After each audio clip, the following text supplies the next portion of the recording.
Hello friends, ఈరోజు మనం restaurant స్టైల్లో చికెన్ బిర్యానీ ఎలా చేసుకోవాలో తెలుసుకుందామండి. చికెన్ దమ్ బిర్యానీ. అందుకు నేను కిలో చికెన్ తీసుకొని అందులో ఫ్రెష్ అల్లం వెల్లుల్లి పేస్టు ఒక 2 టేబుల్ స్పూన్లు, ఒక 3 టేబుల్ స్పూన్లు కారము అండ్ ఒక 3 టేబుల్ స్పూన్లు సాల్ట్ అండ్ ఒక టేబుల్ స్పూను పసుపు, అలాగే ఒక టేబుల్ స్పూన్ ధనియా పౌడరు మీకు ఎక్కువ గ్రేవీ కావాలంటే ఎక్కువైనా వేసుకోవచ్చండి.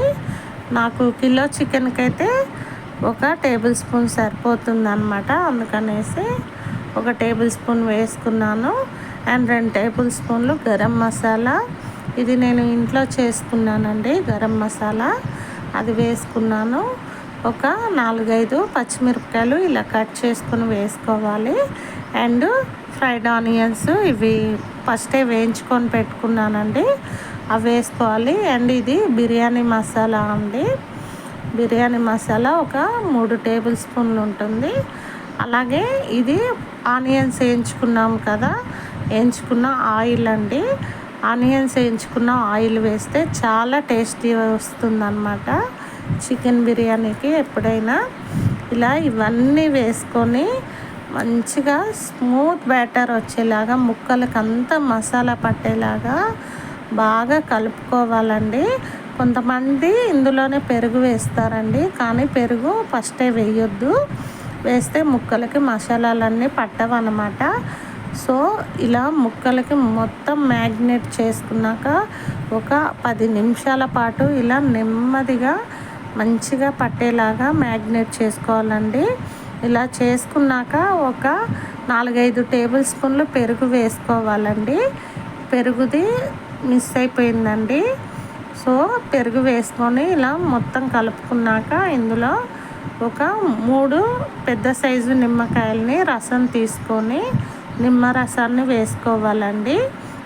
ఇలా నిమ్మరసం కూడా వేసుకొని దీన్ని ఒక గంట కుదిరితే గంట, లేకపోతే అర్ధగంట కుదిరితే అర్ధగంట పక్కన పెట్టేసుకోవాలి. అలాగే ఒక గిన్నెలో వాటర్ తీసుకొని అందులో బిర్యానీ మసాలాలు అన్నీ వేసుకోవాలండి. అలాగే ఒక టేబుల్ స్పూను అల్లం వెల్లుల్లి పేస్ట్ కూడా వేసుకోవాలి. అండ్ బియ్యం పొడి పొడిగా మంచిగా రావటానికి ఒక టేబుల్ స్పూను ఆయిల్ వేసుకోవాలండి.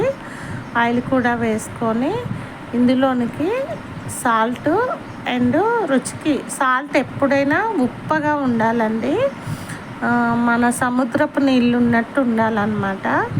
అండ్ అలాగే కొత్తిమీర పుదీనా కూడా వేసుకొని మంచిగా సాల్ట్ మనకి ఉప్పగా ఉందా లేదా అనేది చూసుకొని మనము వీటిని బాగా మరిగించుకోవాలండి. ఎంత బాగా అంటే ఆ మసాలాలు మొత్తము అందులోనికి ఇంకిపోవాలన్నమాట. వాటర్ కలర్ కూడా చేంజ్ అవ్వాలి, అంత బాగా మరిగించుకోవాలండి. చూసారు కదా, ఇలా మరిగిపోవాలన్నమాట. హై ఫ్లేమ్లో మంటను పెట్టి బాగా మరిగించుకున్నాక మనం ఒక అర్ధగంట పాటు నానపెట్టుకున్న బాస్మతి రైస్ని నేను 2 గ్లాసులు వేసుకుంటున్నానండి. ఇవి నానితే ఇంకా మంచిగా వస్తాయి అన్నమాట. ఇలా అందులో వేసుకొని అన్నం ఒక పక్క పెట్టేసుకొని మనము ఒక గిన్నె తీసుకొని ఆనియన్స్ వేయించుకున్న గిన్నెలో మనము ఒక 3 టేబుల్ స్పూన్లు ఆయిల్ వేసుకొని అందులో పుదీనా కొత్తిమీరను వేసుకోవాలి. కావాలంటే మీరు చికెన్ మ్యాగ్నేట్ చేసిన చికెన్ ఉంది కదా, అందులో కూడా కొత్తిమీర పుదీనా వేసుకోవచ్చండి. నాకు అప్పుడు కుదరలేదన్నమాట. సో నేను ఇలా చికెన్ వేసే ముందు వేసుకుంటున్నాను. ఇలా కొత్తిమీర పుదీనా వేసుకొని మనం గంట పాటు నానబెట్టుకున్న చికెన్ ఉంది కదండి, ఆ చికెన్ మొత్తాన్ని ఇందులోనికి వేసుకోవాలన్నమాట. అడుగున ఆయిల్ పోసుకోవటం వల్ల గిన్నెలో మనకి బిర్యానీ అనేది అడుగంటిపోకుండా ఉంటుందండి. అండ్ ముక్క కూడా బాగా మంచిగా ఉడుకుతుందన్నమాట. సో ఇలా చికెన్ని వేసుకొని మంచిగా గిన్నె ఎంత వెడల్పు ఉంటే అంత వెడల్పు పాటు అనుకోవాలండి. చికెన్ని మొత్తం ఇలా నీట్గా సర్దుకోవాలి. ఎందుకంటే రైస్ మొత్తానికి చికెన్ పట్టాలి కదండి. ఇలా అనుకోవటం వల్ల ఒక దగ్గర మొత్తం కూర, ఒక దగ్గర మొత్తం అన్నం అలా లేకుండా మంచిగా అన్నం ప్రతి మెతుక్కి కూర పడుతుందన్నమాట. ఇలా వేసుకున్నాక మనం బాయిల్ చేసుకున్న వాటర్ ఉన్నాయి కదండి రైస్ కోసం, ఆ వాటర్ని 1 కప్పు ఇలా చికెన్ పైన వేసుకోవాలి. ఇలా వేసుకోవటం వల్ల చికెన్ మంచిగా ఉడుకుతుంది అండ్ బిర్యానీ చాలా టేస్టీగా ఉంటుంది. ఇలా వేసుకున్నాక మనం 80% ఉడికిన రైస్ ఉంటుంది కదండి, ఆ రైస్ని ఫస్ట్ లేయర్గా వేసుకోవాలి చికెన్ పైన. ఎందుకంటే చికెన్తో పాటు ఉడుకుతుంది కాబట్టి ఎప్పుడైనా 90% మొత్తం రైస్ ఉడికించి వేసుకోకూడదండి. 80% ఉడికించుకున్నాకే వేసుకోవాలి. 80 కానీ 70% కానీ ఉడికించుకున్నాక వేసుకోవాలి ఫస్ట్ లేయర్ ఎప్పుడైనా. ఇలా వేసేసుకొని ఈ లేయర్ పైన మనం ఆనియన్స్ అండ్ కొత్తిమీర పుదీనాని వేసుకోవాలి. ఫ్రైడ్ ఆనియన్స్ మీకు కావాలి అంటే ఫ్రైడ్ ఆనియన్స్ ఒకేసారి వేయించుకొని ఒక ఎయిర్ కంటైనర్ బాటిల్లో పెట్టుకొని ఒక నెల పాటైనా ఉంచుకోవచ్చండి. లేదంటే అప్పటికప్పుడైనా ఫ్రైడ్ ఆనియన్స్ వేయించుకోవచ్చు. ఇలా వేసుకున్నాక సెకండ్ లేయర్గా 90% ఉడికిన రైస్ని ఇలా మొత్తంగా వేసేసుకోవాలి. మీకు ఎంత రైస్ ఉంటే అంత రైస్ 90% ఉడికించుకొని వేసుకోవాలండి. అన్నం మొత్తం ఉడికాక వేసుకోకూడదు, ఎందుకంటే మెత్తగా అవుతుంది అన్నమాట, మనం దమ్ చేస్తాం కాబట్టి.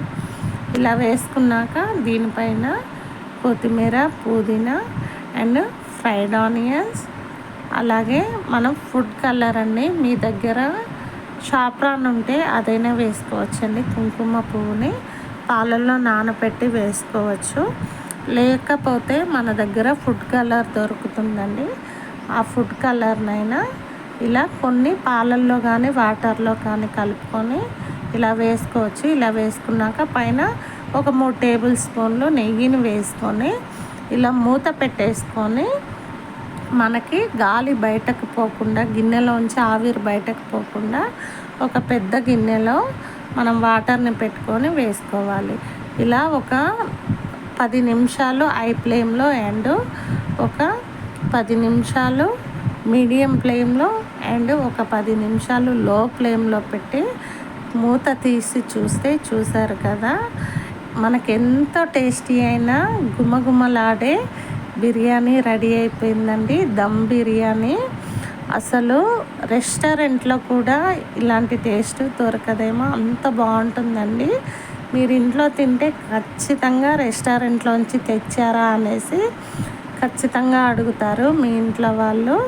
ఇలా తప్పకుండా ట్రై చేయండి. చూసారు కదా, ప్రతి ఒక్క మెతుక్కి మనకి గ్రేవీ పట్టింది అండ్ మనకి ముక్క కూడా మంచిగా తీస్తుంటేనే తొనిగిపోతుందండి, అంత చక్కగా ఉడికిపోయిందనమాట. అండ్ ప్రతి ఒక్క మెతుకు మంచిగా ఉడికిందండి, కొంచెం కూడా మనకి తొనిగిపోలేదు. బిర్యానీ ఎప్పుడైనా పర్ఫెక్ట్గా అయిందని తెలుసుకోవటానికి రైస్ తునిగిపోకుండా మనకి ముక్క అనేది ఇలా గరిటె పెడితే తునిగిపోవాలండి, అప్పుడు పర్ఫెక్ట్ బిర్యానీ మనకి రెడీ అయిపోయినట్టు.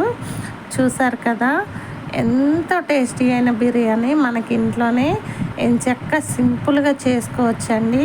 బయటకు వెళ్ళి రెడీ తినేసి అన్హెల్తీగా ఆరోగ్యం ఖరాబ్ చేసుకోవటం ఎందుకండి, ఇలా ఎంచక్కా ఇంట్లోనే చేసుకొని తప్పకుండా మీరు మీ ఫ్యామిలీ హ్యాపీగా ఆనందించుకుంటూ తినండి. ఈ వీడియో మీకు నచ్చినట్టయితే లైక్ చేయండి, షేర్ చేయండి, సబ్స్క్రైబ్ చేయండి.